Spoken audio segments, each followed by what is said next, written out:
Okay, dear friends, let us get on with the show. And this week's Mishnah is a Mishnah which is very interesting because usually a Mishnah in Pirkei Avot has immediate religious significance or moral significance, which, by the way, in Judaism we don't see as different. Right? Morality is part of our religious life. The ethics are part of. It's not like a different job. It's not like, oh, I have religious stuff and then I'm also a good person. No, it's all part of the exact same system. So most Mishnahs clearly give you an insight, a directive, an attitude, which is clearly focused on that. It's not just giving you information, it's giving you guidance. This Mishnah is the sages left it on a loose end. Like, there's always the so what? So what? What do you want me to learn from this teaching? This Mishnah leaves it open-ended, and there's a reason why. So let's study the Mishnah. Start with its basic meaning, and it's a very beautiful Mishnah. And talking about different choices, which Mishnah I choose to focus on. This is one Mishnah which I really do think about a lot. On a personal level, it's a very meaningful and resonant. So let's study. Text 1, we're on chapter 5. This is the 16th Mishnah of Pirkei Avot, and it reads just as so. Okay. Any love that is dependent on something, when the thing ceases, the love also ceases. But a love that is not dependent on anything never ceases. Which is a love that is dependent on something? That is the love of Amnon for Tamar. And one that is not dependent on anything, the love of David and Jonathan. So there's two types of love. Now, is the Mishnah saying, so this is an interesting observation. It's an observational Mishnah. It's not actually telling us then how to act differently or what to do because of this insight. Well, we're gaining a very basic insight. There are two types of loves. One type of love is dependent on something, contingent upon a thing. What is that thing? Well, there can be many, many different examples, depending on the exact nature of this relationship, of this love. If the love is a byproduct of a thing, then that love essentially doesn't have its own 2 feet to stand upon. It doesn't have its own spine to hold it up. It is hanging, it's literally depending upon something else. So as long as that something else is there, the love will be there. As soon as that something else, as soon as that thing ceases to be, the love disappears along with it. So very practically speaking, there can be two types of friendships. Let's talk about a friendship. Or let's get that in a second. Let's first go to the other love. And then the Mishnah says there's a love that is not dependent on anything. It's an unreasonable love. There's no reason. It's beyond a thing that is the catalyst for this love. And therefore, there is nothing, this love is independent. This love is not relying on anything. So no matter what changes there are in the circumstances, the love will always be there. So what's an example for this? There can be two types of friendships between friends. One friendship is, let's say there are two guys, they both like going fishing. There are many friendships like that. We both like going fishing, so we go fishing out together. But then what happens when one day one guy says, you know what, I don't like fishing anymore. So you go by yourself. I'm done with fishing.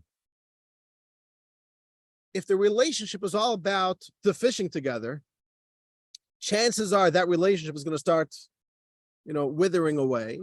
And yeah, they'll still be Facebook friends, and they'll still, give each other a nice warm hello when they bump into each other at a Jewish function. But essentially, the relationship, it's gone. It doesn't mean that they're not going to be nice to each other, but it was all based upon the idea that we both like doing something together. And now that thing is gone, so that thing is gone. Then there could also be even like lower level ulterior motives, like a love that is based upon someone's physical beauty, based upon somebody's status, a love based on somebody's money. And the relationship is built upon that. And that's really where you see that relationships fall apart at that point. Oh, I thought I loved you, but really that whole love was based upon a certain attraction, upon some quality or some asset that you had. And now you don't have it anymore, so I have nothing to love you about anymore. So the Mishnah is giving us an observation, which is perhaps a cautionary message as well. Whenever we are working through our relationships in life, we have to always be cognizant that there are two forms of love. And we should know what form of love is right now at play. Is it a love that is dependent upon something? Okay, well, that is a compromised love. Or maybe it's good today, but tomorrow it's vulnerable. And there's another type of love. So the Mishnah doesn't say that a love that is dependent upon something is bad. It's not bad, but let's call it a spade, right? Let's call a spade a spade. If it's dependent upon something, there's a problem. Or not a problem, but there's a weakness. Okay, the Mishnah, before we go any deeper, the Mishnah gives us two examples. The Mishnah says, what is an example of a love that is dependent upon something? That is the love of Amnon for Tamar. What's the story there? Amnon and Tamar were step siblings, both the children of King David. Amnon was the son of King David from one wife. Tamar was a daughter from a different wife. And the Torah tells us, it's in the book of Samuel, that Amnon was obsessed with the beauty of his half-sister. And he felt a very strong attraction towards her. And what he thought he was feeling in his heart was love. And maybe it was love, but he really felt like a very strong desire for closeness and love. And so what did he do? One day he pretended that he was very ill, and he asked his half-sister Tamar to help him out while he is bedridden. And she came to bring him food and to take care of him. And what he did was he grabs her and he raped her.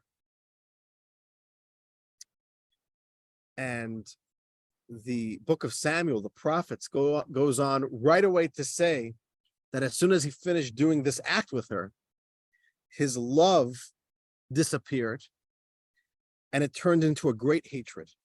And he hated her even more than he ever loved her, which is a verse which has a lot of psychological analysis there. Why did the love disappear? Why would it now turn into hate? Maybe the love disappears, but it turns into hate. So maybe it's because there's guilt, there's shame, and now he feels it because he associates these negative emotions with her.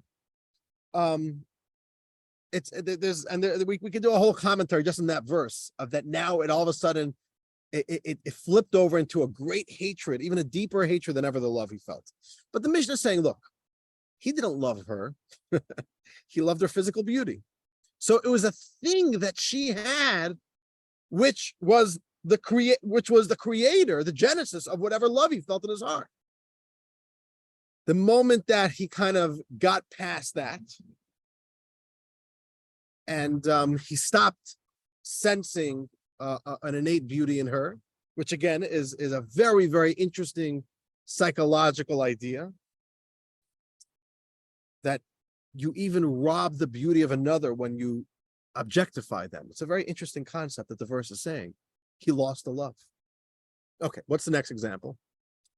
And just by the way, these sages instituted the laws of yichud, the laws of seclusion, that it is forbidden for a man and a woman to be in private together because of the story. This was a rabbinical legislation because of the story, and we focused on this event and the halachic implication of it when we did the course Judaism Decoded. We went through the entire system of Jewish tradition, Jewish law. But okay, Then there's another example. What is a love that is not dependent on anything? That is David and Jonathan and Yehonasan.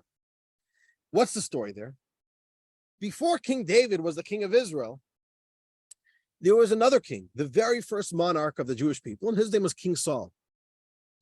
King Saul disobeyed one of God's commandments, and the prophet Samuel, the prophet Shmuel told King Saul that as a punishment for your disobedience to God, you have lost the chain of monarchy, and your children and your descendants are not anymore going to be the royal family of the Jewish people.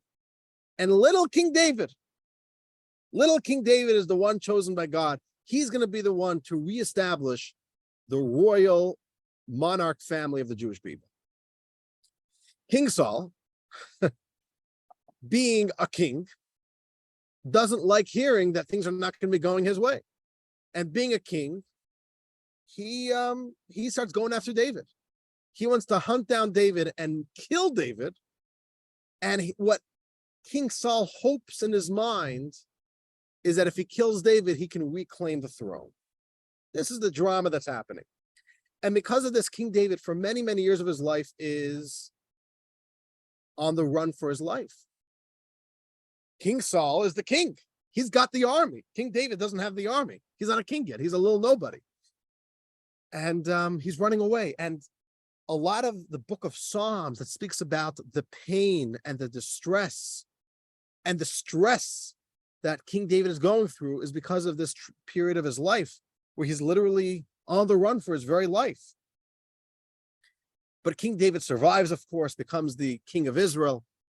And one of the key reasons why King David survives is because he had an ally whose name was Jonathan, Yehonatan.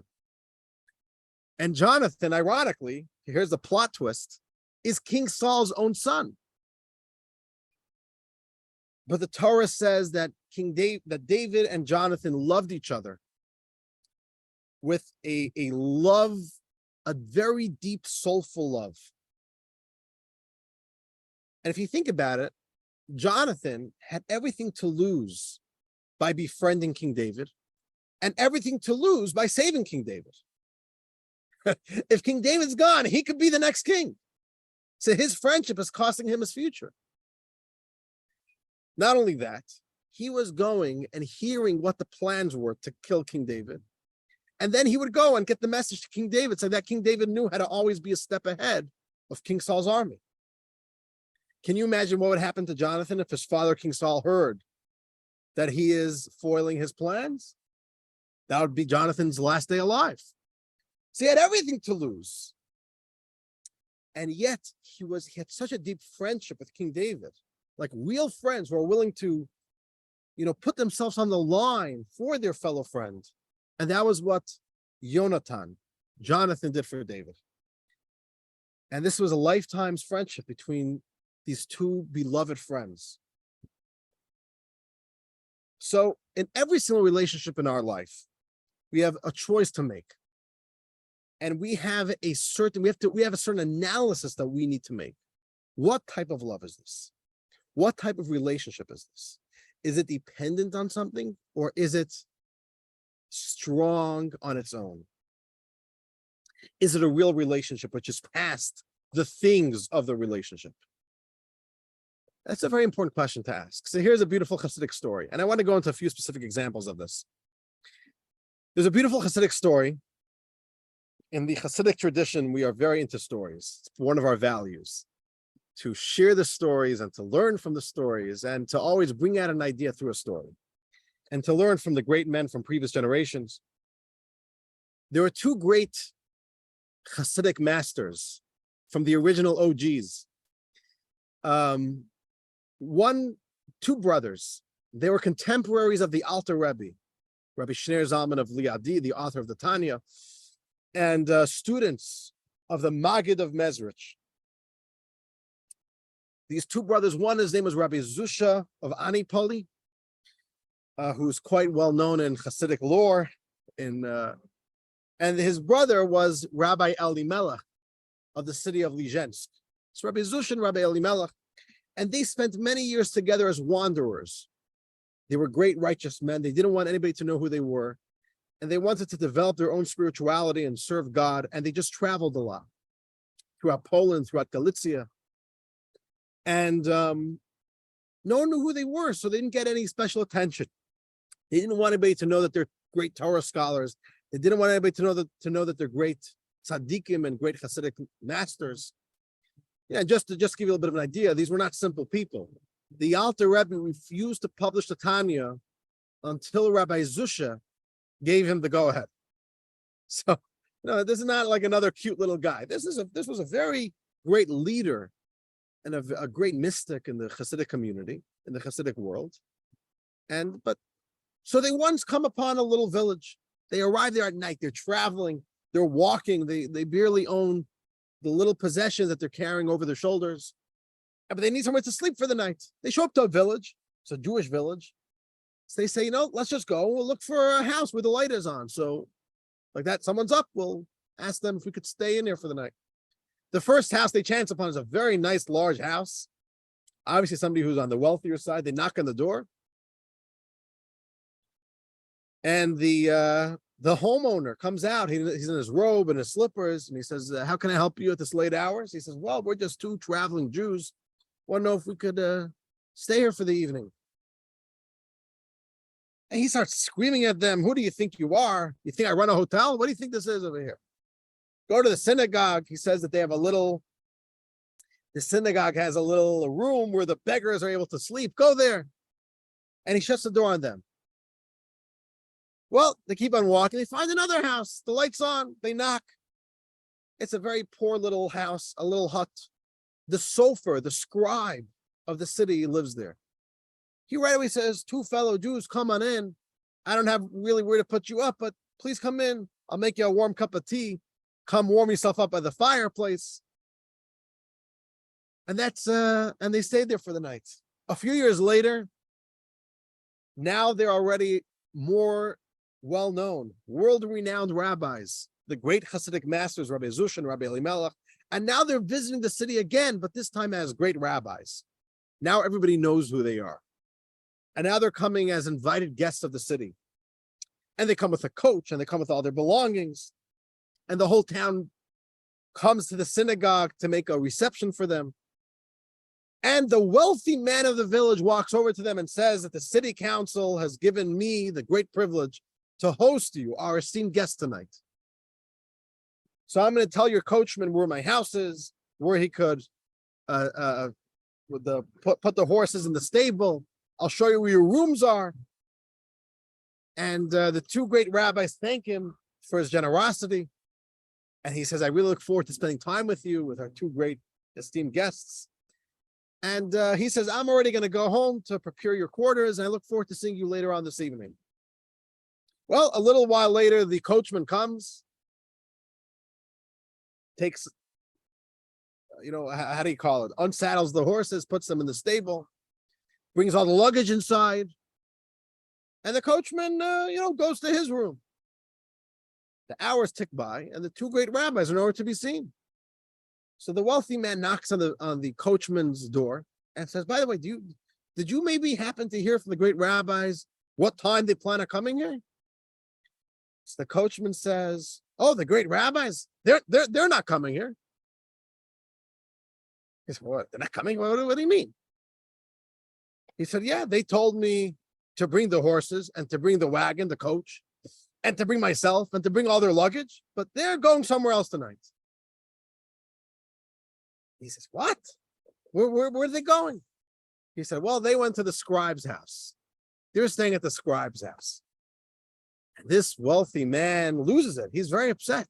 He runs to the scribe's house, bangs the door open, and what does he see in front of him? The scribe and the two great rabbis lounging together with a cup of tea. They're talking, they're schmoozing. And he's so offended. He says, great rabbis, this is totally inappropriate. I'm supposed to be hosting you, and here you run off to somebody else? So Rabbi Zusha turns around. He says, but dear host, you are hosting us. What do we mean I'm hosting you? You're here. You're not at my house. So Rabbi Zusha says, no, listen, we were here a few years ago, and we actually asked if you would host us, but you threw us out like a dog. So me and my brother were trying to figure out why this time you were so excited to host us. And we realized the only difference between last time and this time is that this time we came with horses and a coach and all this luggage. So everything that we had this time that we didn't have last time, we sent to you, because obviously that's what you want. But us ourselves, we understood. We want, I don't think you wanted us. So they were giving him the message. Real hosting, being there for another Jew is not only because they are big rabbis or they have this or they have that.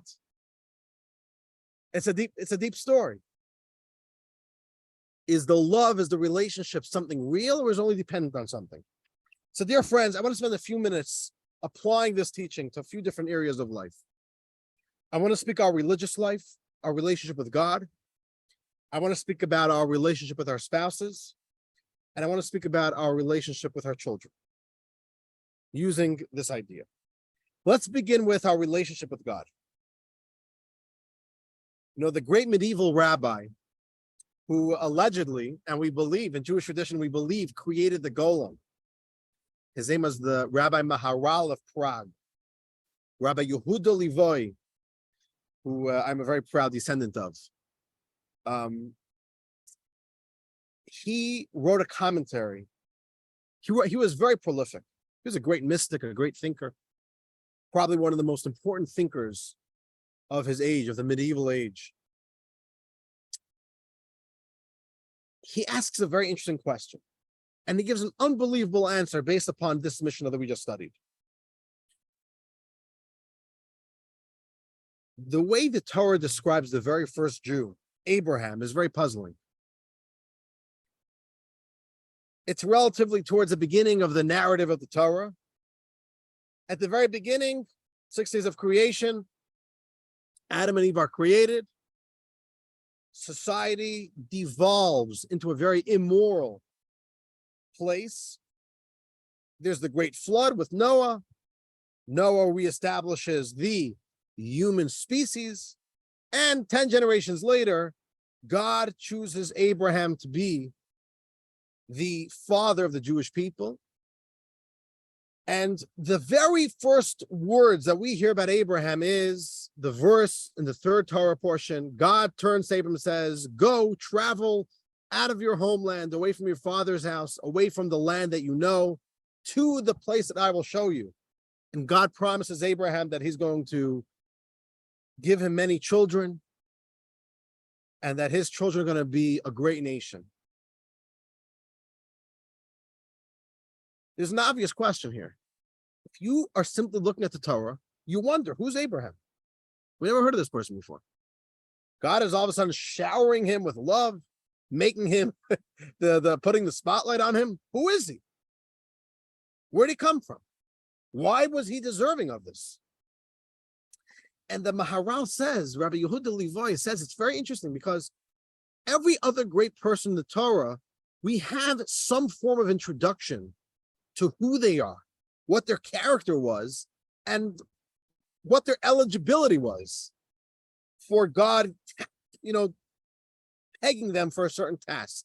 For example, Noah, before Noah was chosen to build the ark and to be the sole survivor to restart the human race, we hear about him in the Torah. The Torah describes him as a righteous person, an upstanding person, even in his very evil generation. So then when we hear that God speaks to Noah, it all makes sense. Okay, I get it. Moses, the same thing. We know a lot about Moses before the story of the burning bush. We know that he has a lot of care for his fellow brothers and sisters who are slaves in the land of Egypt. We know that he stands up to the bullies, to the shepherds who are bullying the shepherdesses, the daughters of Yisra. We see that he's a shepherd, which is a quality of leadership. All great Jewish leaders were shepherds. So we are getting a backstory that makes it a very natural next step that God says, I want you to be the leader of the Jewish people. That makes sense. Abraham, there's nothing. Abraham, there's nothing. So the Maharal says, why is that? Why does the Torah not tell us anything about Abraham? Especially because we do know there's a very impressive backstory. Abraham was a great person. He had many, many achievements in his life. He was already 75 years old, right? Not a young man. Not old, but not young. By the time Abraham speaks, by the time God speaks to Abraham. The Maharal says something so beautiful. Let's read. Text 3 from Rabbi Yehuda Levoy. This is what he says. With Noah, it was only God's choice of him as an individual. And the divine choice of an individual is in accordance with what the person is and in accordance with their righteous deeds. But God's choice of Abraham was not of Abraham as an individual, but his choice of the Jewish nation. And this is a choice that is not dependent on our actions, nor is it affected by our sins. This answers the question as to why the Torah makes no mention of Abraham's righteousness before the divine presence revealed itself to him and said, "Go you from your land and from your birthplace." For had the Torah done so, this would imply that the reason God revealed himself to him and said to him, "Go you from your land," was because of these described merits, in which case it would be a love that is dependent on something. And any love that is dependent on something, when the thing ceases, the love also ceases, like our Mishnah says. This is why the Torah makes no mention at all of Abraham's merits, in order to tell us that God's choice of the Jewish people is not dependent on any merit at all, and will therefore never cease. Such a beautiful teaching. God chose us as a Jewish people. God loves us as a Jewish people. Have you ever heard a Jew say, I don't think God loves me. I don't think God's proud of me. Maybe another Jew. But what's there to love about me as a Jew? I'm not religious. I sin. The Maharal says that's exactly why the Torah deliberately does not tell us anything about Abraham. Because yes, Abraham was a very impressive individual. But the love that God showed Abraham was not a love because, you did this, so I'll love you. It was a choice. It was an act of dedication that God said, I'm loving you, and this love is not dependent on anything. And he's the father of the Jewish people. This sets the tone for the relationship between God and the Jewish people. Does God love us any less if we sin? Does God love us any less if we're not picture perfect? So it could be a question. What type of love does God have for us? And the answer is God loves the Jewish people. God loves every individual Jew. It has nothing to do with your merits or demerits. It is an innate thing. And we have to try to mirror that relationship. Our relationship with God, our relationship with Judaism can either be transactional or it can be something which is very real. Now, what does that mean? Today we live in a time of affluence. And in affluence, it always means you have options. And that means you have bargaining chips. And we sometimes bring this attitude to our Judaism. Like, what could Judaism do for me? If you study Torah, it will add meaning to your life. If you'll do a mitzvah, it will add a meaning to your life, or you'll go to heaven. So why should you do Judaism? To go to heaven, or not to go to hell, or to get rewards. This mission is saying that's not really the relationship that we have with God. Is it transactional? God gives us meaning, so therefore we are, okay, we'll play game. You give me meaning, I'll do your mitzvahs. It has to be something which is very real and deep. It's a commitment, it's a real love. And that is the real way a Jew should approach their Judaism. It shouldn't be something which is, I get this, so therefore that. And that's when we have the attitude of, God, my life is bad, so I don't believe in God anymore. That's kind of where you had it. Your whole relationship with God was based on the idea like it was convenient or it looked okay, or you thought God would give you comfort or happiness or this or that. So that's a starting point for, I guess, a relationship with God. But it's very important that we realize we have to go past that. There has to be a certain sense of progress, and we have to ask ourselves, why am I committed to Judaism? What is a reason to be committed to Judaism beyond the things that Judaism has to offer to me? And the ideal is, I want to read it with you, this next text from Maimonides. Maimonides says in text 4, one who serves God out of love fulfills the Torah and the mitzvot and follows in the paths of wisdom for no reason in the world, not out of fear that something bad will happen to them, nor in order to acquire benefit. Rather, one does the truth because it is true. And ultimately, good will also come because of it. So the way we should serve God, the way we should see our Judaism shouldn't be transactional. We do it because it is the truth. We do it because it is real. We do it because this is who I am. What are the fringe benefits? That doesn't bother me. That shouldn't be of main concern. Two final thoughts. This is a very important thing, especially in marriage. On the one hand, every marriage and every relationship with a new individual will always begin as a love dependent on something. You can't get to an essential love overnight. You know, when young lovers say we fell in love, I want to be really honest. What type of love is this? Is this a love that is not dependent on anything, or is this a love that is dependent on something? At the beginning, it's always a love that is dependent on something. It could be that you enjoy spending time with each other. You enjoy their good wit. You enjoy their good looks. You enjoy whatever it is.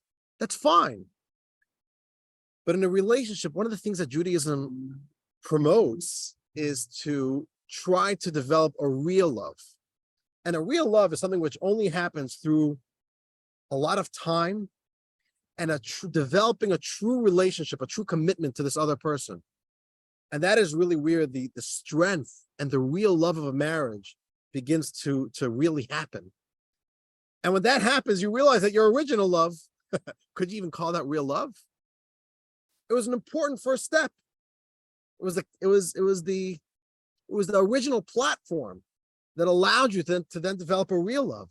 But a real love has to be something which is totally beyond anything circumstantial, which is actually why in Jewish law, something so interesting.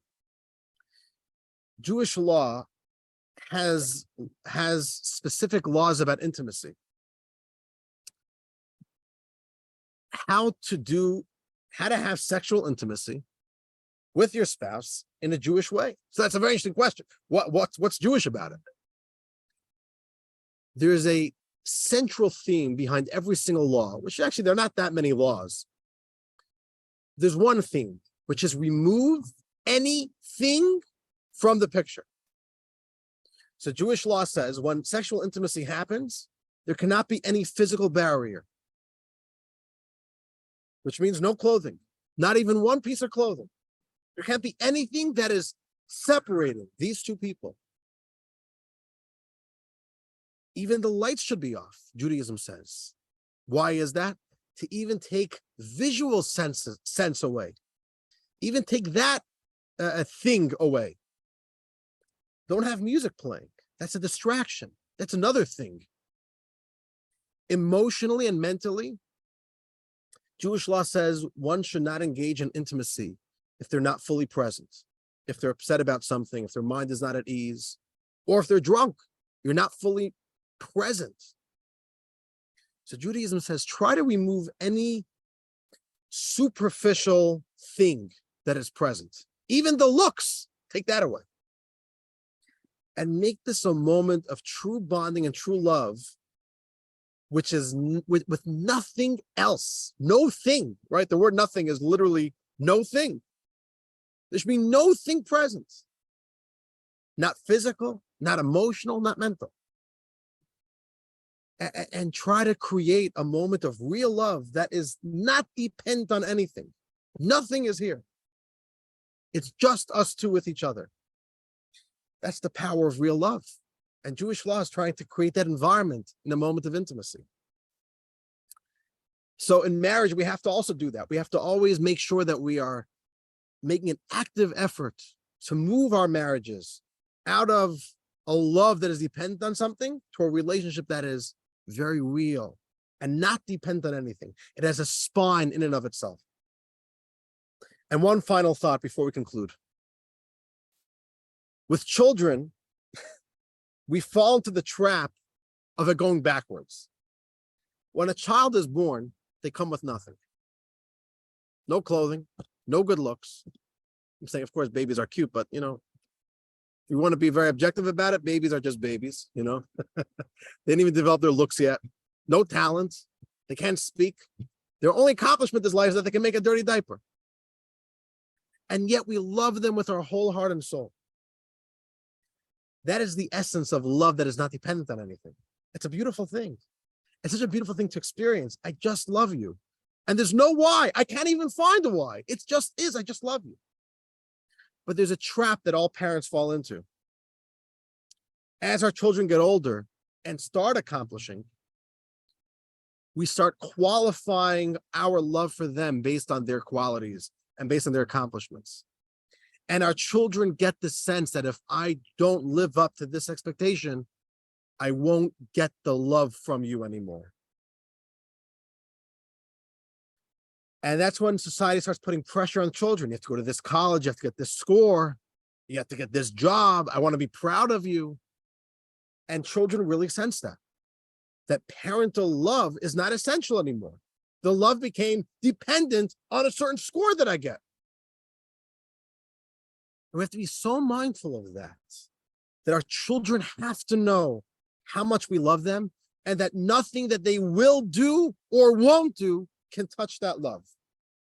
And that's to be a very big difference between the pride that we have of their accomplishments and the pride that we have of them. I'm proud of you because it's an essential love. It's an essential pride. A Hasidic story, and we'll conclude. I love this story. There was a Chassid, one of the followers of the Alter Rebbe. His name was Rabbi Shmuel Munkes.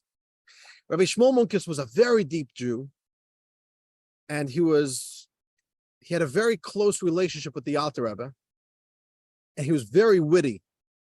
He was sharp like anything, and he knew how to get a point across in a very witty way. And he had a talent that when somebody needed to get a certain message, he knew how to give them that message. He had a daughter of marriageable age, and the matchmaker made him a match with a family from a different city, a school teacher, a melamed, a teacher in the cheder. So the boy and the girls go out. It's a wonderful match. The families meet each other.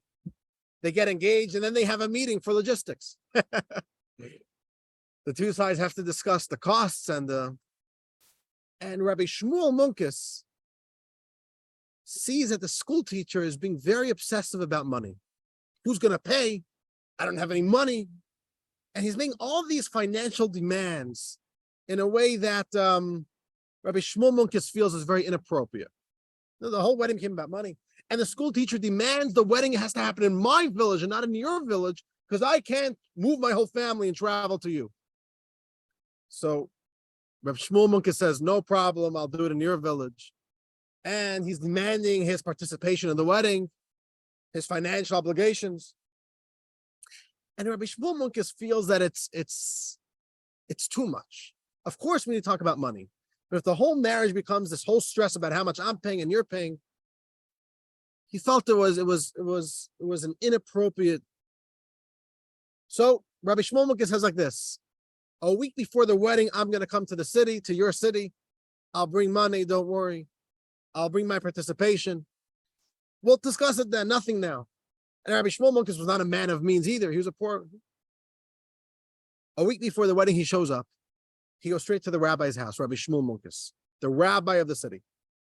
He tells the rabbi doesn't know who he is. He tells the rabbi, do you have a fund for weddings? The rabbi says, sure. Yeah, that's one of the things that a rabbi has is a fund to help the Jews out when they're marrying off a child. He says, I want to give you a package of money for your fund. He gives him a package. That's it. And then Rabbi Shmuel tells his family, they're staying in some place, they're lodging. He says, I'm going to study in the study hall. The school teacher, the father, who is the father of the groom, he comes running over looking for Rabbi Shmuel. And he goes to the house. He sees a young girl answers the door. Oh, this is the kala, this is the bride. He says, "No, did you bring stuff?" She says, "No, we came with very, very little." He says, "Do you have a gown for the wedding?" She says, No, we're really not people of means. You're moving in with us. You have furniture, you have stuff. You have a wardrobe. She says, "No, we're very simple people. We really don't have anything." He says, "Let me see what you brought." He says, we really brought nothing." He's fuming. He says, where's your father? He says, he went off to one of the study halls, to one of the shuls to study. This guy goes running from shul to shul till he finally falls. He finally finds his mechutin, Rabbi Shmuel Munk is studying. And he's already living. He's screaming at him. He says, "We spoke about this. I was worried about this. What's going on? Your daughter doesn't have things. This is how I'm supposed to accept your daughter into my house? You don't take care of anything. Where's the money? Where are things?" So Shmuel looks up and says, "I'm not a person of great means. This is what I came with. We didn't really come with much." So he's screaming at him. He says, "Is this the way to marry off a daughter I spoke about with you?" And he's screaming at him. And he tells Rabbi Shmuel Munkus, he says, "If this is going to be your attitude to the wedding, I maybe have to reconsider if I even want to go ahead with this wedding." And that was the moment that Rabbi Shmuel Munkus was waiting for. And he right away bolts up and says, "Really? You want to reconsider now? Well, in that case, I also think I want to reconsider. I thought that you wanted my daughter as your daughter-in-law because you saw her for her exceptional qualities. She's an amazing person, kind and caring and refined. That was what I thought. Now, I see that you're all about the things that she came with." And Rabbi Shmuel says, "I just want to tell you something. A few years ago, when my wife and I first met our daughter, she also came with nothing. And that didn't stop us from loving her wholeheartedly and accepting her into our house. And I came here on the premise that this is going to be a family that's going to treat her the exact same way.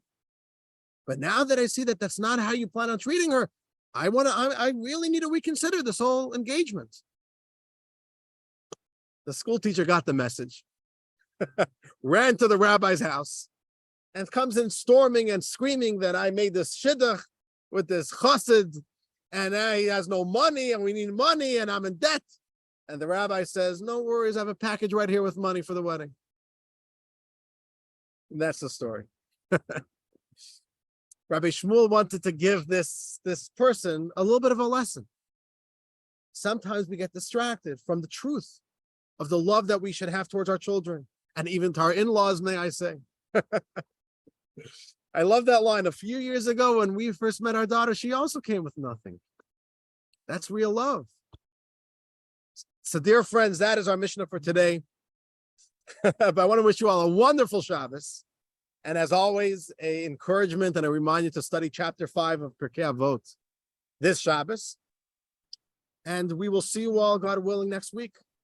Friday is our final class of at least season 1 for Pirkei Avos. I love this. Rabbi, good Shabbos. Thank you so everybody. much. Wonderful Shabbos. Thank you for fitting us in. It's wonderful. No, absolutely. Thank And look you. at this. And only in honor of all of you did we get the special mitzvah this morning, right here at That the was Kalkaska beautiful. Library. If we didn't have this Yeah. class, I Thank wouldn't be you. here. Thank you, thank you. All to your credit. Thank Have a you. good Good Shabbos, Shabbos, everybody. Everyone. Shabbat shalom. Thank you. Thank you.